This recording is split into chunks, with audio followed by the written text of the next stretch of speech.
बिस्मिल्लाहिर्रहमानिर्रहीम स्टूडेंट करेंगे unit number 5 का एक्सरसाइज 5B के इंटरमीडिएट लेवल के हमने 1 to 10 क्वेश्चंस कर लिए थे। अब करेंगे हम 11 to 15।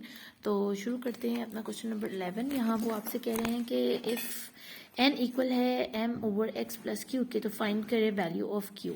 जब के हमारे पास n m और x की उन्होंने ये दी हुई, तो आपको मैंने लास्ट क्वेश्चन में भी यही समझाया था कि आपने गिवन वैल्यूज जो दी हुई हैं उनको ऐसे लिख लेना है कि हमें जो वैल्यू फाइंड आउट करनी है वो है q, और बाकी n m और x की वैल्यूज उन्होंने आपको दी हुई हैं। अब देखें यहाँ पर n को हमने लिखा हुआ है एज अ मिक्स्ड नंबर, तो आप इसको यहीं पर चेंज कर दें इन एन इम्प्रॉपर फ्रैक्शन, तो वो बन जाएगी 5/9, यानी 5 1 जा 5 और 4 प्लस के तो 9, तो 9/5 लिखेंगे। अब ये है हमारा क्वेश्चन, इसको हम यहाँ रिपीट करने जा रहे हैं।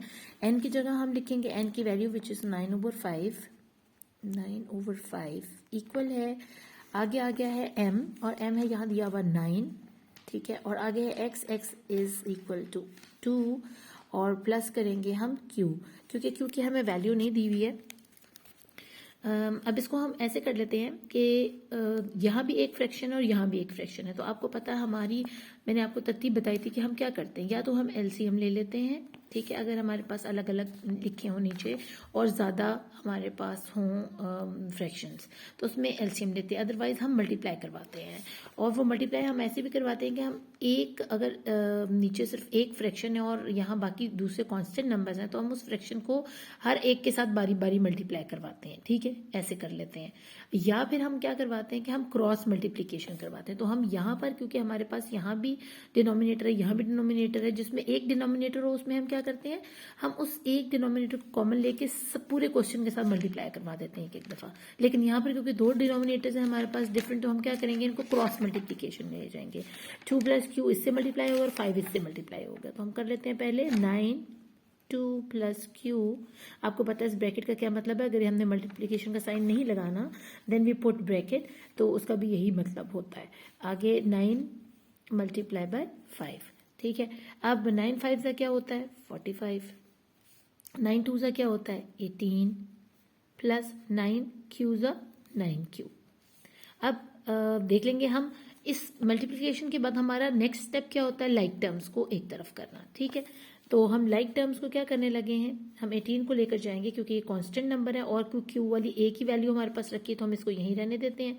18 को यहाँ पर हम पास ऑन करेंगे, तो जैसे ही ये यहाँ पर प्लस की वैल्यू से पड़ा हुआ है ना, जब कुछ ना हो तो प्लस होता है, तो जब यहाँ जाएगा तो ये हो जाएगा माइनस, तो 45 - 18 करते हैं, तो ये है प्लस और ये है माइनस, तो ये दोनों माइनस हो जाते हैं, तो 45 - 18 करें तो हमारे पास आता है 27 9q। अब अगेन q की वैल्यू फाइंड आउट करनी है, यहाँ 9 मल्टीप्लाई हो रहा है, यहाँ जाके डिवाइड होगा, तो हम q को यहीं रहने देंगे और 27/9 कर देंगे, तो काट लें अगर इसको, 9 1 9 9 3 27, तो q की वैल्यू हमारे पास निकल आती है विच इज़ 3। आगे चलते हैं अपने क्वेश्चन नंबर 12 की तरफ। अब उन्होंने कहा है कि c = a/b - d/e/f - d। तो हमें उन्होंने गिवन में जो डाटा दिया हुआ है वो ये है कि f हमें फाइंड आउट करना है और बाकी की वैल्यूज उन्होंने हमें दे दी है। तो इस वाले क्वेश्चन को हम वैल्यूज पुट करके यहाँ लिखेंगे -6c, ठीक है। a/b है तो यहाँ a 3 है और b हमारे पास 4 है, तो हम यहाँ लिख देंगे 3/4 माइनस, अब d हमारे पास क्या है, d हमारे पास -5 है, -5 माइनस e हमारे पास क्या है 2, और नीचे f हमने फाइंड आउट करना है अभी, और आगे माइनस का साइन लगाकर हमने d दोबारा से पुट करना है विच इज़ -5। तो हम दो साइंस हैं उनके बीच में हम ब्रैकेट लगाएंगे क्योंकि दोनों साइंस को ऐसे नहीं अभी लिख सकते। पहले हम इनको ठीक कर लेंगे, ठीक है, उसके बाद हम देखते हैं कि हमें क्या करना है। पहले इनको मल्टीप्लाई करके नॉर्मलाइज करते हैं ताकि हमारे पास सिचुएशन क्लियर हो जाए कि हमें किसको फर्स्ट लेकर चलना है। अब देखिए माइनस माइनस क्या हो जाएगा प्लस, तो साइन लगेगा माइनस का और लिखा जाएगा 7 यहाँ पर। यहाँ लिखेंगे f माइनस प्लस 5, तो यहाँ लिखेंगे +5। अब इसको हमने थोड़ा सा क्लियर कर लिया है, तो अब हम पहले इन कांस्टेंट नंबर को इस तरफ लेके जाते हैं ना, ठीक है, फिर बाद में हम इसको देखेंगे। तो अगर हमने इसको यहाँ पर लेकर गए हैं तो यहाँ ये प्लस में था, यहाँ ये माइनस में चला जाएगा, ठीक है, -7f + 5। अब यहाँ देखें अगर यहाँ कुछ नहीं है नीचे तो इसका मतलब है यहाँ 1 है, और अगर 1 है तो हमें डिनोमिनेटर सेम करना है इसको आपस में क्रॉस मल्टीप्लाई करवाने के लिए या प्लस माइनस करने के लिए। तो हम यहाँ क्या करेंगे, इसको 4 के साथ ही मल्टीप्लाई करेंगे, ऊपर भी इसको 4 के साथ मल्टीप्लाई करेंगे। तो हमारे पास ये क्या स्टेटमेंट उतरेगी, 4 को हम कॉमन लेंगे क्योंकि डिनोमिनेटर सेम हो गया है।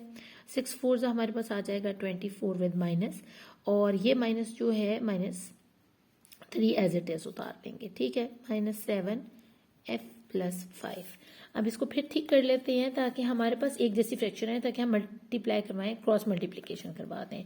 ये आप देख रहे हैं कि 5a के पहले वाले क्वेश्चंस के स्टेप, फिर सेकंड वाले के, फिर थर्ड वाले के, फिर फोर्थ फिफ्थ सिक्स, वो सारे इसमें आप यूज़ कर रहे हैं।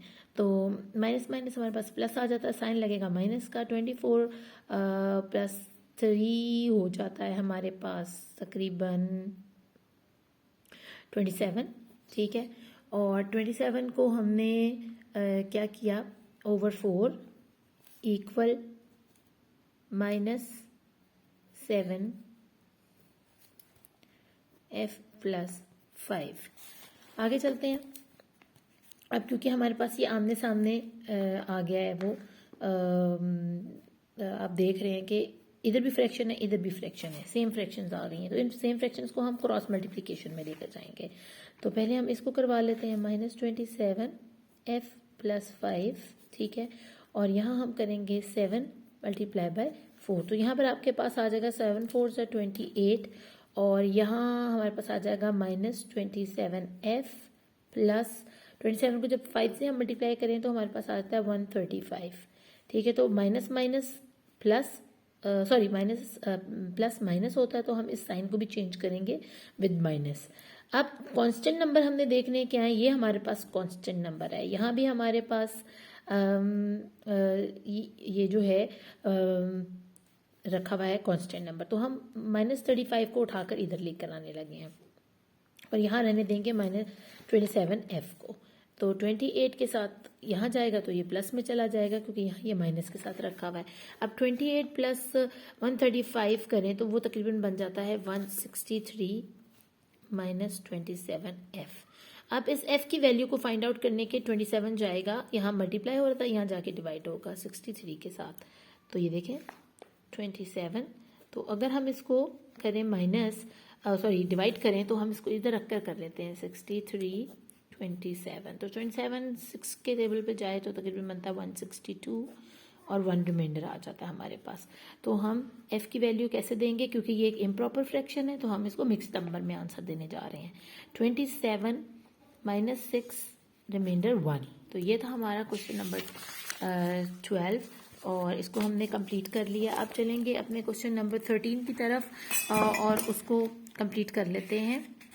उन्होंने यहाँ कहा है कि हमारे पास a की जो वैल्यू है वो दी गई है 3, और c की जो वैल्यू है वो 10 है गिवन में, और b हमें क्या करना है, फाइंड आउट करना है।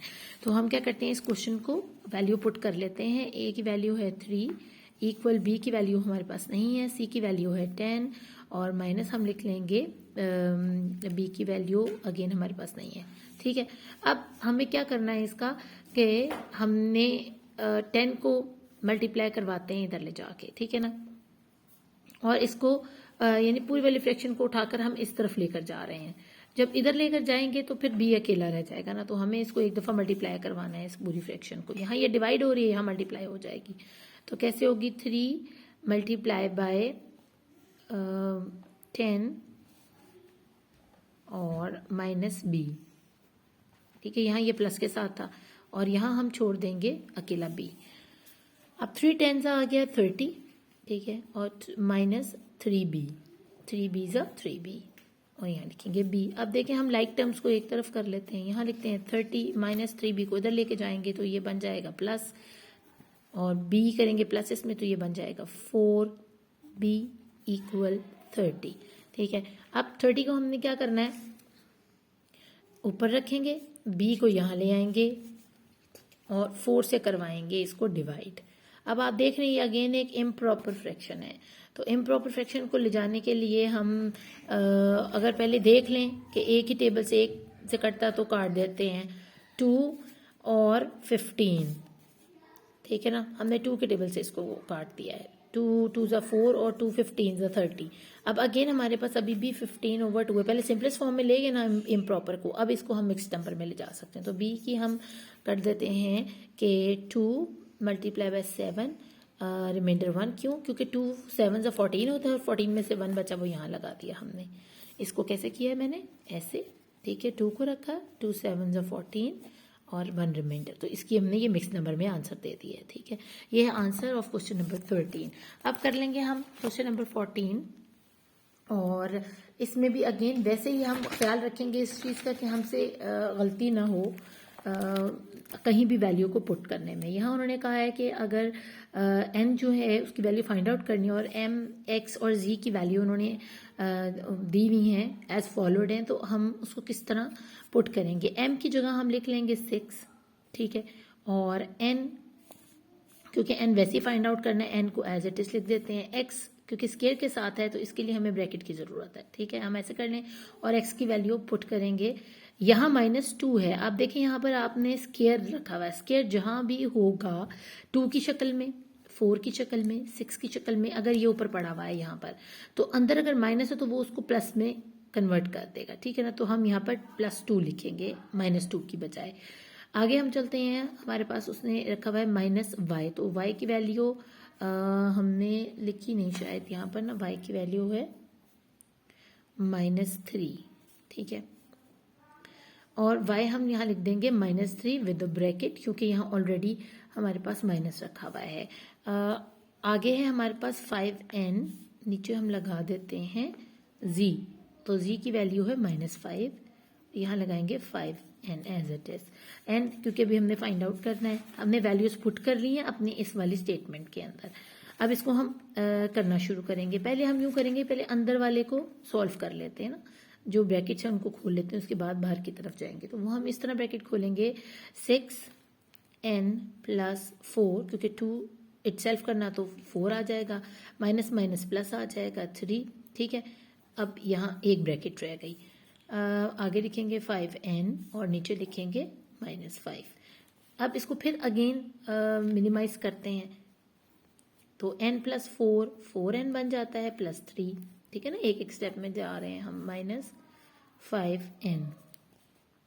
इसको अब मल्टीप्लाई करवा लेंगे अगेन। 6 4 हमारे पास आ जाएगा 24n + 6 3 18 -5 5n। अब हमने कंप्लीटली ब्रैकेट्स को ओपन कर लिया है, तो हम क्या करेंगे, इसको हम उधर ले जाएंगे, ठीक है। यहाँ ये डिवाइड हो रहा है, वहाँ जाके ये मल्टीप्लाई होगा, तो यहाँ रह जाएगा हमारे पास 24n + 18, और ये 5 जब इधर जाएगा तो ये होगा 5n मल्टीप्लाई बाय -5।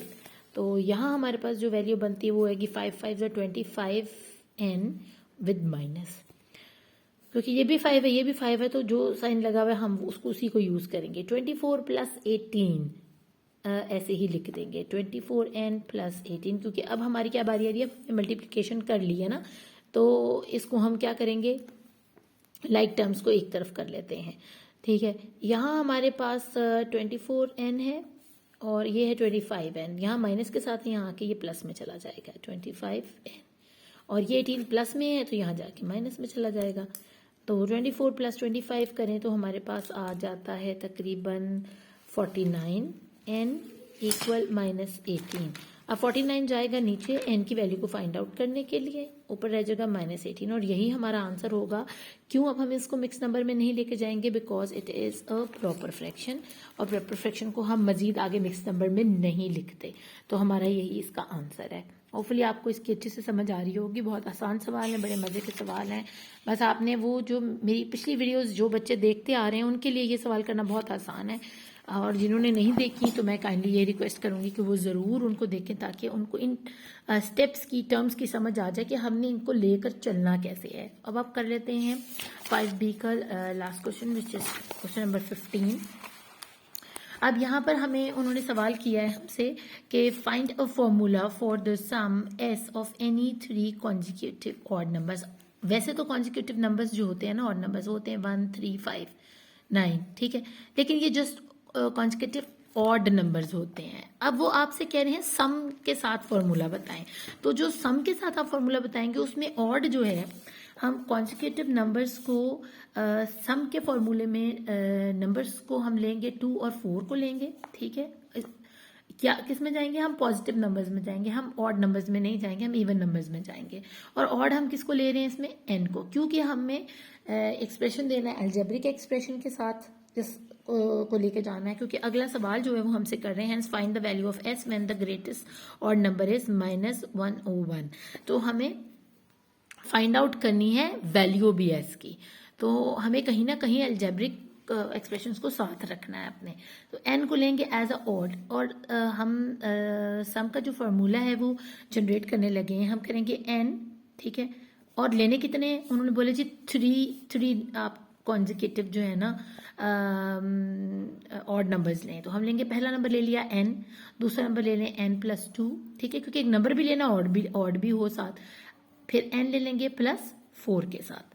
अब इसको फॉर्मलाइज करते हैं, इनको सबको प्लस करेंगे क्योंकि सम करना है, हमें सम अप करना है। सम का मतलब होता है प्लस करें, सम का मतलब है मीन्स प्लस। तो इसको हम ऐसे लिखेंगे n+2 + n+4। अब जो सेम आ जाते हैं उनको देख लेते हैं, 1 2 3। तो कितने n है इसमें, इसमें 3n है, प्लस इसमें कांस्टेंट नंबर कितने हैं, 2 हैं, और उनको सम अप करने पर हमारे पास आता है 6। तो ये हमारे पास s का फॉर्मूला आ गया है, सम अप करने के बाद s का फॉर्मूला आ गया है। इस s के फॉर्मूले में सेकंड वाले को सॉल्व करने का हमें इससे ये हेल्पफुल रहेगा हमारे लिए। अब देखिए हमने इसका फर्स्ट जो उन्होंने कहा था फॉर्मूला फाइंड आउट करना, वो हमने कर लिया है। अब सेकेंड हम चलते हैं कि हमने वैल्यू फाइंड करनी है ऑफ s, ठीक है, when the greatest number is 101। तो s की जब हम मालूम करने जाते हैं, ग्रेटेस्ट ऑड नंबर पहले आप देख लें कि ग्रेटेस्ट, ये हम क्या कर रहे हैं, सेकेंड पार्ट कर रहे हैं इसका, ठीक है। ग्रेटेस्ट ऑड नंबर, ठीक है, और वो है हमारे पास इसमें जो ग्रेटेस्ट ऑड नंबर था वो क्या था हमारे पास, वो था n+4। तो उसको हम उस हिसाब से लेके चल रहे हैं। उन्होंने यही हमसे कहा कि ग्रेटेस्ट ऑड नंबर अगर इक्वल है 101 के, ठीक है, यही सवाल किया गया ना उन्होंने। ये देखें यहाँ उन्होंने कहा है find the value of s when the greatest odd number is -101। तो यहाँ हम लगा देते हैं -101। तो ग्रेटेस्ट ऑड नंबर का इक्वल क्या किसके बन रहा है, वो -101 के। तो इसको हम क्या करेंगे, नॉर्मलाइज करेंगे, कैसे कि इस कांस्टेंट नंबर को इधर लेकर जाएंगे, जैसे पहले क्वेश्चंस में लेकर गए हैं। तो यहाँ प्लस के साथ है, यहाँ जाके माइनस के साथ चला जाएगा, -4 हो जाएगा। तो माइनस माइनस क्या होंगे, प्लस हो जाएंगे। तो n की वैल्यू हमारे पास क्या निकल आई है, 105। अब देखें हमारे पास n की वैल्यू फाइंड आउट हो गई है। तो अब वो हमें कह रहे हैं कि अब इसको फॉर्मूला लगाकर हमें करके दिखाएं, ठीक है। फाइंड द s, अब हमें s फाइंड आउट करना है। तो s हमारे पास किसके इक्वल रखा हुआ था, यहाँ पर s किसके इक्वल था, 3n+6 के। तो हम लिखेंगे 3n+6 के हमारे पास है। अब इसके अंदर हम n की वैल्यू को पुट करेंगे जो हमने अभी अभी फाइंड आउट की है ना। मजे का सवाल, बस आपने एक दूसरे के स्टेप को गौर से देखना है कि वो कैसे एक से दूसरे की तरफ जा रहे हैं और यूज कर रहे हैं, वो हेल्प ले रहे हैं पिछले अपने पार्ट से। अब हम वैल्यू को पुट करना है आसानी से, तो उसकी वैल्यू को हम इस तरह पुट करेंगे कि s इक्वल हो जाएगा 3, n इक्वल है 105 के, और सॉरी साथ माइनस का साइन भी लगाना है क्योंकि यहाँ माइनस था। तो -105 ब्रैकेट में आ गया +6 के। अब 3 को आप डायरेक्टली मल्टीप्लाई करें, पहले इसको नॉर्मलाइज कर लेते हैं हम, ठीक है। s इक्वल है 3, 105 से करें तो हमारे पास आ जाता है 315, ठीक है, +6। अब माइनस प्लस माइनस, तो इसको माइनस करने के बाद हमारे पास आ जाएगा तकरीबन -309। तो यही इसका आंसर है। तो हमने s की वैल्यू जो है उनको फाइंड आउट करके दिखा दिया। तो होपफुली आपको इन क्वेश्चंस की अच्छे से समझ आई होगी कि मैंने किस तरह तरतीब से आपको समझाया है। बस ऑड नंबर्स की आप जो हैं कॉन्जिक्यूटिव ऑड नंबर्स, कुछ बच्चे गड़बड़ा जाते हैं कि ये भी ये तो 135 ऑड नंबर्स बनते हैं, तो ये इवन नंबर कैसे पुट हो रहे हैं। तो वो इस तरह हो रहे हैं कि हम ऑड को n कंसीडर कर रहे हैं, ठीक है ना, यानी n को हम ऑड में कंसीडर कर रहे हैं और बाकी नंबर्स को हम इवन नंबर्स लेकर 2 4 जो है ना उसके मुताबिक लेकर चल रहे हैं। तो अपना खूब ख्याल रखिएगा। अल्लाह के पान।